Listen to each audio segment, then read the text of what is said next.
Assalamualaikum warahmatullahi wabarakatuh. Selamat malam. Jumpa lagi dengan saya Tama dalam Ada Apa Gerangan. Bagaimana kabar kalian? Semoga selalu diberikan kesehatan dan juga rezeki yang cukup, dan juga selalu mendapatkan berkah di bulan Ramadan ini. Sebelum kita mulai ceritanya, kita awali dulu dengan berdoa sesuai kepercayaan masing-masing agar terhindar dari gangguan ketika menyimak ataupun setelahnya. Berdoa, mulai.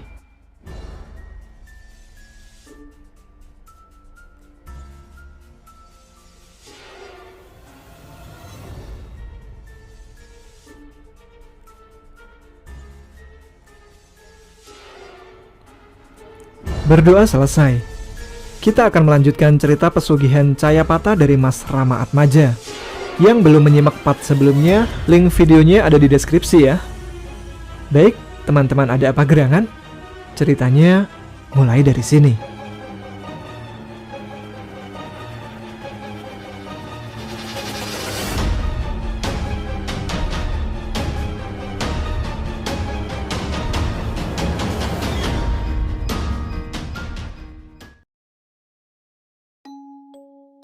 Hari berganti, Pak Johan tak kunjung menemui Arlang untuk melanjutkan ceritanya, membuat Arlang penasaran dan mencari tahu keberadaannya. Arlang melakukan pencariannya lagi, tapi kali ini tak sendiri. Arlang ditemani seorang perempuan yang biasa dia panggil Mami Diah. Mereka berdua menembus alam lain untuk mencari keberadaan Pak Johan. Mami Diah, dia seorang bidan di salah satu klinik di daerah Arlang yang mempunyai kelebihan khusus. Tapi terkadang tingkahnya seperti anak-anak kalau di dekat Arlang. Terkadang Arlang risih dan gak enak hati dengan suami Mami Diah. Tapi entah kenapa, suami Mami Diah takut kepada Arlang. Setiap Arlang berkunjung ke rumahnya, suami Mami Diah ketakutan. Arlang, Mami Diah, Rara Astami, Ki Singoludio dan Ki Danu pun tiba di alam sana. Tapi Arlang merasa sedikit takut. Dia masih teringat saat dirinya menerima pukulan telak. Hal ini membuatnya menjadi semakin waspada dan mudah kaget. Mereka mendatangi bibir danau. Air di danau itu sangat jernih. Sampai dasar danau pun nampak terlihat dari atas permukaan. Mereka berlima melanjutkan perjalanan. Sudah beberapa langkah mereka lalui, tiba-tiba ada puluhan ular mendatangi mereka. Mereka tak tahu datangnya ular tersebut dari mana. Tiba-tiba sudah ada dan mengerumuni kaki-kaki mereka. Arlang kaget dan tanpa sadar memeluk Rara yang berada di sampingnya. Ternyata di dunia sebelah, Rara bisa disentuh oleh Arlang. Kemudian hantaman panas menghampiri pipi Arlang. "Maaf Ra, aku kaget. Meluk kamu hanya refleks," terang Arlang. Mami Diah kemudian tertawa melihat Arlang kena gampol sama Rara. Berbeda dengan Ki Singoludio dan Ki Danu hanya memperhatikan saja. Arlang langsung malu. Dia berpikir kalau Rara ikut merasakan malu. Pasalnya, pipi Rara langsung memerah saat dia digoda Mami Diah. Ular-ular itu tak ada yang menyerang mereka. Mereka pun bingung. Tapi Mami Diah langsung merapalkan doa dan mengusir semua ular tersebut. Ketika Mami Diah selesai membaca doa, kemudian ular-ular itu pun menghilang dengan sendirinya. Setelah ini, mereka melanjutkan perjalanan lagi. Sampai di dekat bukit, mereka melihat bangunan megah yang berada di atas bukit tersebut. Bangunan yang tak asing bagi Arlang. "Mi, itu rumahnya," terang Arlang sambil menunjuk ke rumah tersebut. "Lah, kenapa harus jauh-jauh dari sana? Mengapa tak langsung datang ke sini?" tanya Mami Diah dengan tatapan kecewa. "Hitung-hitung jalan-jalan Mi, mumpung lagi cuti." Jelas Arlang memegang pipi bekas tamparan yang masih terasa sakit. Kelimanya kemudian lanjut berjalan melewati jalan setapak. Samping kanan dan kiri jalan ada tumpukan batu yang tersusun rapi. Sesampainya di jalan menurun, tepatnya di dekat sungai kecil, mereka melihat seorang gadis cantik. Kecantikannya tak kalah dengan Rara. Gadis itu baru selesai mencuci pakaian. Arlang berpikir nakal. Dia ingin menggoda gadis tersebut sambil matanya mencuri pandang ke Rara. Maksud Arlang, dia ingin mengetahui apakah Rara cemburu atau tidak. Arlang berlari mendekati gadis tersebut. Arlang kemudian menyapa gadis itu yang ternyata Itu adalah Susanti, anak Pak Johan. Susanti melempar senyum karena merasa kenal dengan Arlang. Ternyata inilah wujud Susanti di dunia sebelah. Dia tidak nampak menakutkan dan sudah tumbuh menjadi gadis yang cantik jelita. Mamas, sapa Susanti. Susanti? Sapa Arlang tersenyum melihatnya. Iya mas, ini Susanti, serunya menjawab. Sini, biar Mamas yang bawa, pinta Arlang sambil menyerobot keranjang berisi kain yang baru selesai dia cuci. Mereka pun mulai berjalan sejajar, sedangkan yang lainnya mengekor dari belakang. Sesekali Arlang melihat ke belakang untuk mengetahui ekspresi Rara. Tatapannya begitu sinis, cemberut, kesal, jengkel, dan terlihat marah. Ye, cemburu, gumam Arlang dalam hati sambil tersenyum dan terus menggoda Susanti. Mereka terus berjalan melewati jalan setapak mengikuti Susanti hingga sampai di tujuan. Tak berapa lama, nampak rumah gubuk dan mereka pun mendekati rumah tersebut. Lalu Susanti mempersilahkan semuanya untuk masuk. Susanti terlihat masuk terlebih dahulu. Ra, ayo masuk, pinta Arlang menarik tangan kanannya. Gak mau jawabnya melepaskan tangan kanan Arlang tanpa menatap. Nampaknya Rara masih kesal. Dia memilih berdiam di luar rumah bersama Ki Singoludyo dan Ki Danu.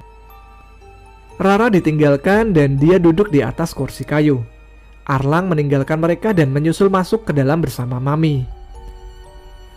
Arlang dan Mami pun dipersilakan duduk, sedangkan Susanti pergi ke kamar untuk mengganti pakaian. Tak berapa lama, Susanti keluar kamar dan menemui mereka, sambil membawa makanan ringan beserta minuman. Tanpa pikir panjang, Arlang menyerobot makanan yang disuguhkan Susanti. Kemudian, tiba-tiba Susanti menepis tangannya. Ini untuk Rara, Ki Danu dan Ki Singoludyo, tegas Susanti. Mamas gak boleh memakan makanan di dunia ini, jelasnya mengingatkan. Oh iya, aku lupa, jawab Arlang sambil tersenyum dan menggaruk belakang kepalanya. Susanti keluar memberikan makanan kepada mereka. Lalu dia kembali menemui Arlang dan Mami. Susanti duduk, tersenyum menatap mereka berdua. Dia siapa? Dan Cayapata itu siapa? Tanya Mami menatap Arlang. Aduh, aku lupa menceritakan kisah ini pada Mami, gumam Arlang dalam hati. Arlang menjelaskan siapa Susanti dan siapa itu Cayapata. Mami terus mendengarkan sambil menganggukkan kepala beberapa kali. Selesai menceritakan semuanya, Arlang langsung memberitahukan maksud kedatangan mereka ke alam ini. Kalau kedatangan mereka tak lain adalah mencari tahu keberadaan Pak Johan, karena sudah beberapa hari tak menemui Arlang untuk melanjutkan ceritanya. Susanti nggak tahu. Yang Susanti tahu, ayah dibawa ke salah satu gunung, tapi Susanti tak tahu di mana letaknya, jelas Susanti. Mereka terdiam beberapa saat, lalu Susanti melanjutkan ucapannya. Katanya sih, supaya tidak bertemu dengan Mamas Arlang lagi, jelasnya lagi. Susanti ada di sini, tanya Arlang mengernyitkan dahi. Cayapata hanya membawa si pelaku pesugihan saja, sedangkan para tumbal akan dibebaskan sementara waktu, karena menjelang bulan Ramadan, tumbal akan pulang ke rumahnya masing-masing untuk menemui keluarganya yang masih hidup dan meminta doa agar dosa-dosa para tumbal diampuni olehnya. Itu pun kalau keluarganya peka akan kehadirannya, jelas Susanti panjang lebar. Susanti masih mempunyai keluarga di alam nyata, seorang sepupu berjenis kelamin perempuan. Tetapi sepupunya tak mempunyai kepekaan terhadap makhluk astral, membuatnya tak tahu kalau Susanti masih ada. Sepupu perempuannya sudah menikah dan mempunyai seorang anak. Anaknya mempunyai kelebihan dari kecil. Dia dapat merasakan kehadiran makhluk astral. Kalau Susanti pulang, pasti si anaklah yang memberitahukan kepada sang ibu. Dirasa sudah cukup mendapatkan informasi, Arlang pun pamit. Mereka merasa sudah cukup lama berada di alam ini.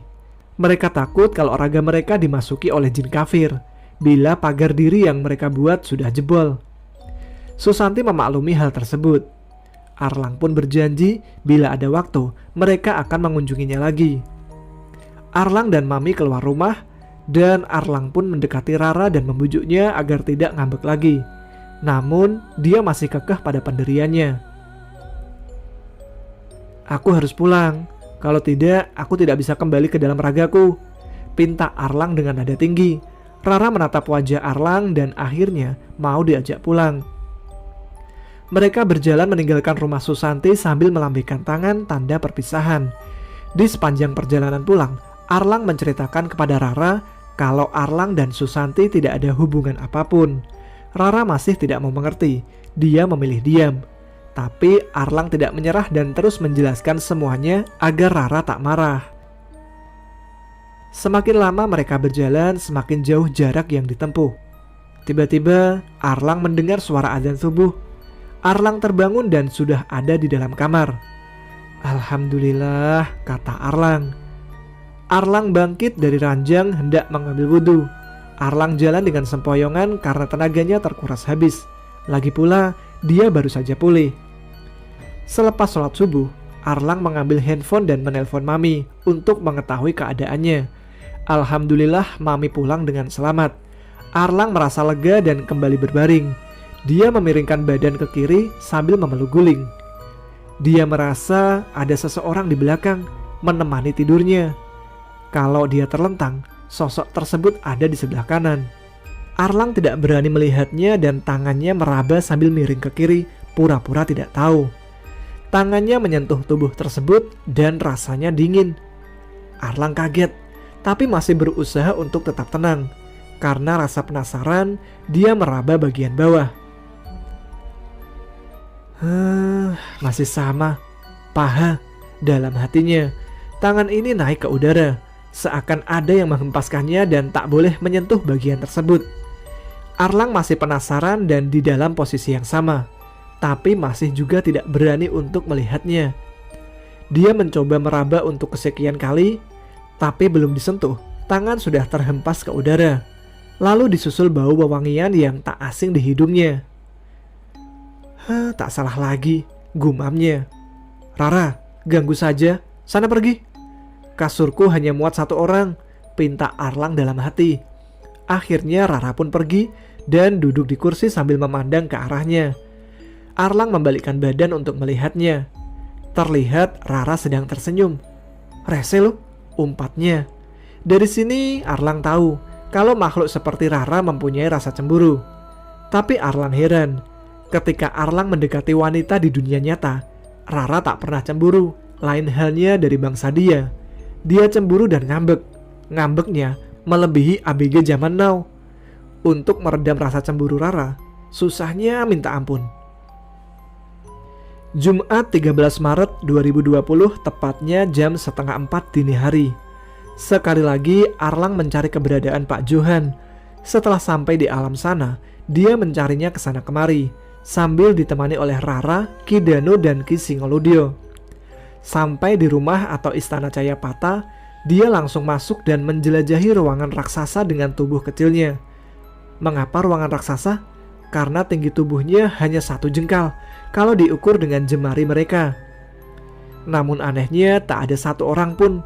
Pelaku pesugihan di tempat ini lenyap entah kemana. Hanya menyisakan beberapa makhluk terkapar di lantai karena terkena pukulan mereka. Arlang mencari petunjuk keberadaan Pak Johan dan para pelaku pesugihan lain. Susanti yang diikut sertakan dalam pencarian ini tak berani melanjutkan perjalanan. Dia takut kalau mengikuti mereka terlalu jauh dan bertemu dengan Cayapata. Dengan berat hati, mereka pun mengantar Susanti pulang ke rumah gubuknya. Setelah itu, Rara, Ki Singoludyo, dan Ki Danu masuk lebih dalam lagi ke alam tersebut. Suhu tubuh Arlang langsung dingin. Pandangan mata mulai berkunang-kunang. Perut berasa mual. Mas, pulang saja. Kalau dilanjutkan, Mas gak bakal bisa pulang ke dunia. Kami antar kamu pulang. Untuk masalah pencarian, serahkan pada Rara dan Ki Danu, pinta Rara. Nanti Ki Singoludyo menjagamu di rumah, ucapnya dengan tatapan was-was. Baiklah, kalian berdua harus lebih berhati-hati lagi, ujar Arlang dengan tubuh sempoyongan. Lalu secara tiba-tiba, Arlang tak sadarkan diri di alam mereka. Pandangan matanya menghitam.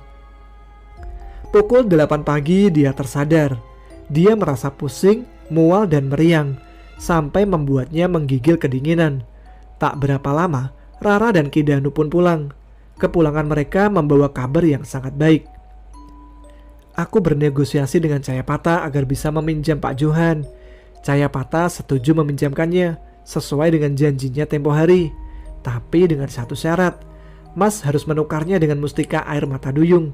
Kalau tidak, Cayapata dan bala pasukannya akan menyerangmu lagi. Jelas Rara. Boleh, tapi mustika itu tak akan aku serahkan, ucapnya. Kalau Pak Johan kembali dan menceritakan pengalamannya lagi, akan kukuras habis.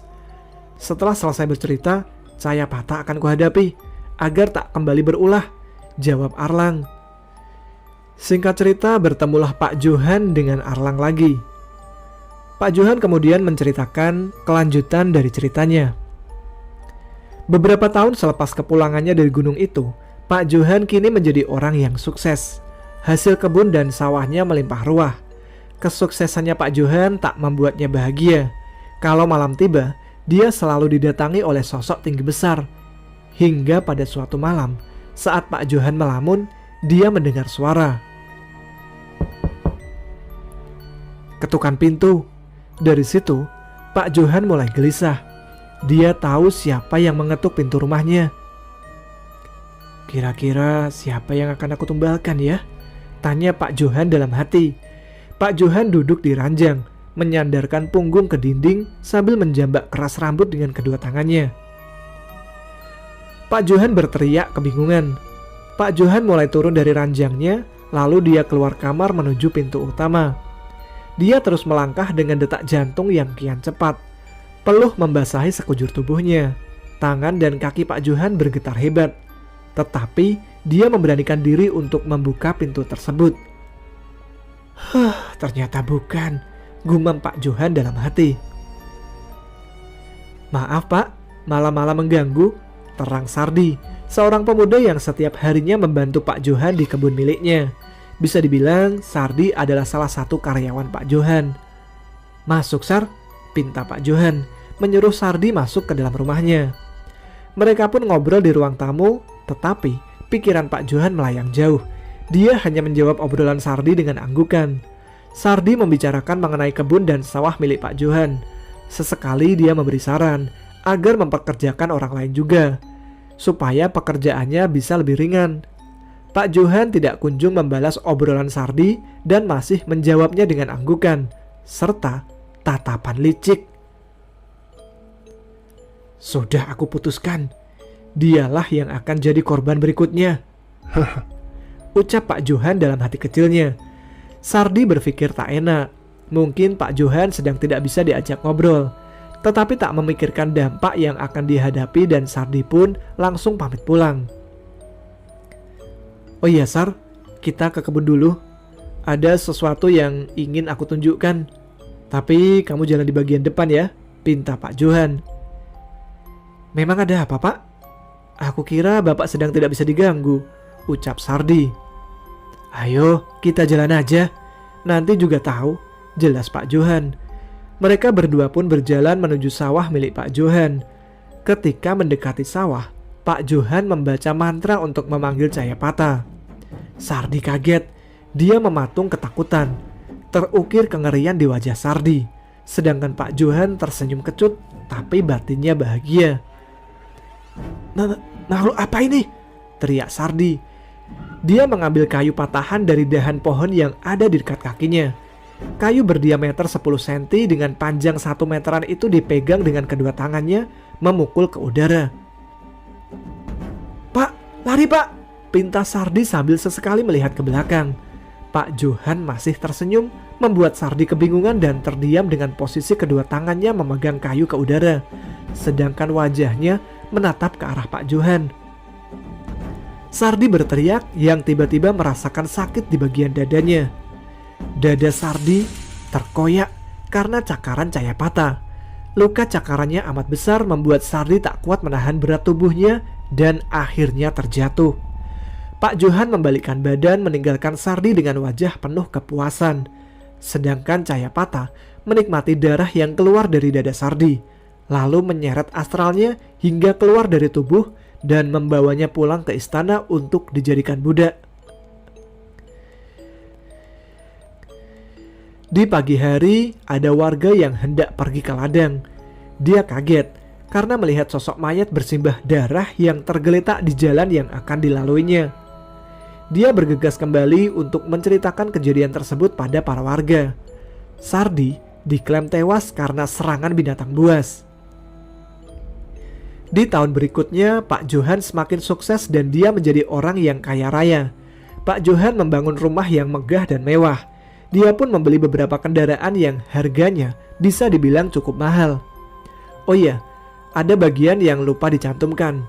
Di sini Pak Johan sudah menduda karena istrinya telah meninggal karena terserang suatu penyakit. Kejadian itu terjadi selang beberapa hari setelah Pak Johan pulang dari semedi. Karena sekarang sudah sukses, Pak Johan menjadi juragan terkaya di desanya.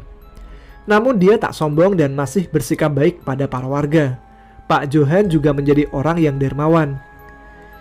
Karena sifatnya tersebut, Pak Johan disegani oleh para warga. Hari berganti hari hingga tiba saatnya Pak Johan memberikan tumbal berikutnya. Kali ini korbannya seorang perempuan. Sebut saja namanya Mainah. Mainah bernasib sama, meninggal dengan luka cakaran. Tahun demi tahun pun sudah Pak Johan lewati, dan kali ini warga sudah mencium kalau ada yang salah dengan Pak Johan. Warga sudah mulai menduga kalau Pak Johan melakukan ritual pesugihan. Dipikir sudah kaya dan hartanya sudah melimpah ruah, Pak Johan sudah tak memberikan tumbal lagi. Dia bertobat dan mencoba mendekatkan diri kepada Yang Maha Kuasa. Awalnya sih seperti itu, tetapi dia takut. Apalagi sudah waktunya Pak Johan memberikan tumbal. Aduh, gimana ini? Tak mungkin aku mengorbankan warga. Yang ada, mereka malah makin curiga. Tapi tak mungkin juga mengorbankan satu-satunya orang yang aku cinta, ucapnya dalam hati. Malam demi malam dilalui oleh Pak Johan dengan kegelisahan, hingga sampai malam pengorbanan datang. Jam 11 lebih 59 menit, Pak Johan sudah mempersiapkan semua persyaratannya. Tetapi masih ada satu syarat yang belum dia sanggupi, yaitu korban manusia. Tepat jam 12 malam, Pak Johan merapalkan mantra untuk memanggil Cayapata. Cayapata datang beserta bala tentaranya. Maaf tuanku, kali ini aku tak bisa memberikan tumbal, ucap Pak Johan memohon. Apa kamu bilang? Teriak Cayapata. Suara pukulan mengenai dada Pak Johan hingga terpental menabrak dinding. Aku akan mengambil anakmu, sambung Cayapata memicingkan mata dan menunjuk ke arah Pak Johan dengan penuh kebencian. Sekejap mata, Cayapata dan bala tentaranya menghilang. Lalu disusul suara teriakan dari dalam kamar putrinya Pak Johan. Pak Johan bergegas berlari menuju kamar putrinya sambil memegangi dada menahan sakit. Sampai di depan kamar putrinya, Pak Johan memegang daun pintu. Suara daun pintu dia goyangkan beberapa kali. Namun pintu tak kunjung terbuka karena terkunci dari dalam. Pak Johan berniat membukanya secara paksa. Kemudian pintu terbanting, terbuka menabrak dinding dengan suara yang amat keras.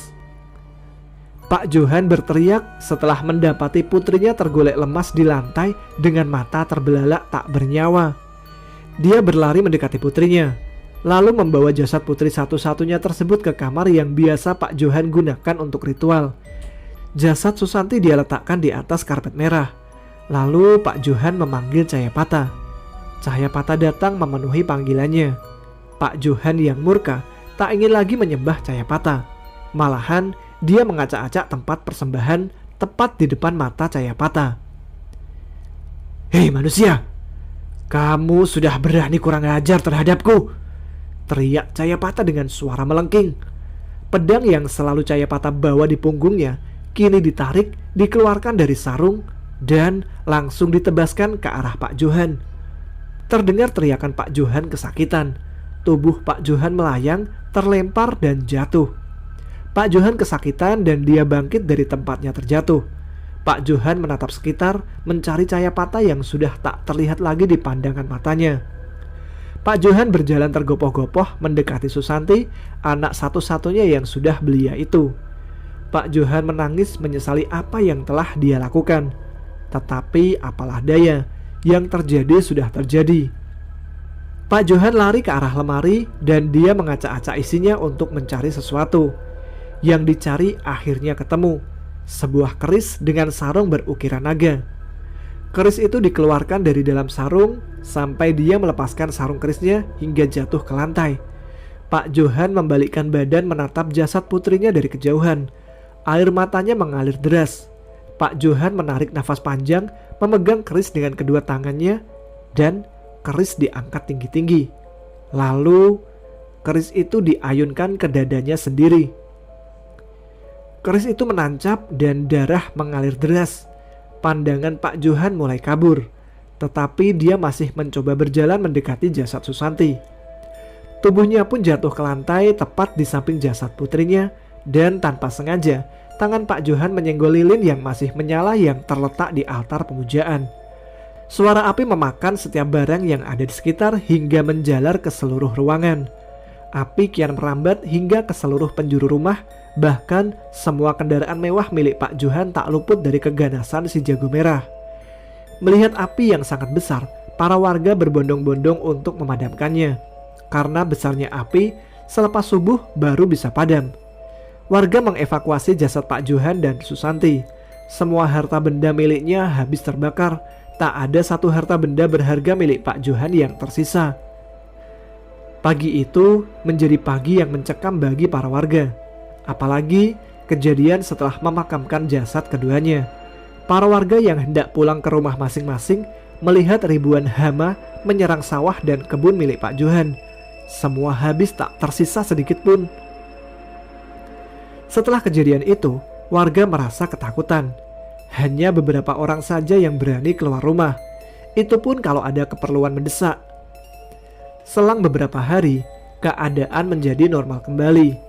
Namun tidak ada yang berani menceritakan kejadian yang menimpa Pak Johan dan keluarganya. Rumah Pak Johan rata dengan tanah dan sekarang menjadi kebun bambu tanpa pemilik. Jarang ada orang yang berani mendekati kebun tersebut. Tempat itu sekarang menjadi angker. Sedangkan sawah milik Pak Johan telah ditumbuhi ilalang dan rumput liar. Tak ada yang berani memakai sawah tersebut.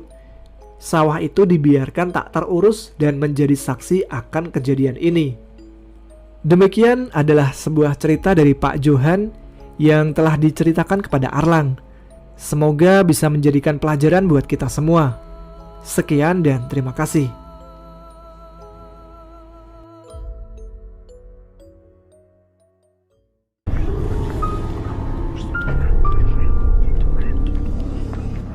Terima kasih Mas Rama sudah mengizinkan saya untuk membaca tweetnya di sini. Bagi teman-teman yang ingin membaca cerita-cerita lain dari Mas Rama, bisa kunjungi akun Twitternya di @ramaatmaja_hcr. Terima kasih juga kepada teman-teman Ada Apa Gerangan yang sudah menyimak episode kali ini. Semangat puasanya ya. Jangan jadikan puasa alasan untuk rebahan aja. Terus beraktivitas dan berkarya. Salam untuk Mas Ruby Heru, Mas Yudi Wijoyo, Mbak Lutfita Sari, Mas Zainur Roziki, dan Mbak Konyil 94. Baiklah teman-teman, sampai di sini dulu episode kali ini. Jumpa lagi dengan saya Tama dalam episode selanjutnya. Tetap semangat, selamat malam, selamat beristirahat, selamat santap sahur. Wassalamualaikum warahmatullahi wabarakatuh.